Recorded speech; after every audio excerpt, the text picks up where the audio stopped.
Welcome back to Kopites Court.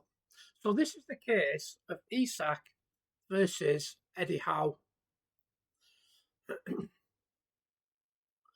So today's case, Alexander Isak, the charge, going on strike at Newcastle to force a move to Liverpool. The witness, Eddie Howe, who admits that strike changed their relationship. The facts.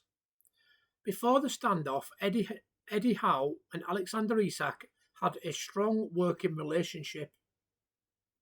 Howe says Isak helped Newcastle reach unbelievable milestones. Then came the strike. Isak refused to train with the squad during pre-season, pushing for a transfer. Howe admits that was a turning point. Communication broke down. Trust ended. Newcastle eventually sold him to Liverpool on deadline day for a massive fee. Howe's challenge now is replacing those goals with players like Visa and Voltemade. But he openly says Isak is a hard act to follow. The context. Player strikes aren't new. It's the modern power struggle. Clubs hold contracts, players hold leverage. Sometimes it works, as with Isak. He got his move. But it comes at a cost. Howe feels let down. And Newcastle's dressing room had to absorb that disruption. For Liverpool, this matters too.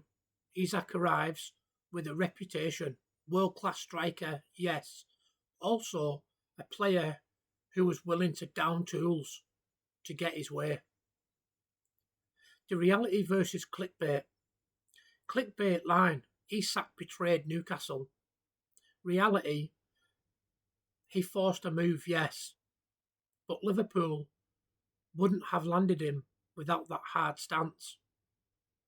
Howe isn't burying himself publicly, but he makes it clear the trust was broken. So this is the verdict. For Newcastle, damage done, relationship strained, and pounds in the bank. For Howe, an admission of how fragile manager-player trust can be. For Liverpool, we've gained a top striker, but also inherited the story. His goals will be judged, and so will his attitude. The court's ruling, this wasn't betrayal, it was business. But the strike changed the story of Howe and Isak forever. So that's my verdict. Case closed. See you later.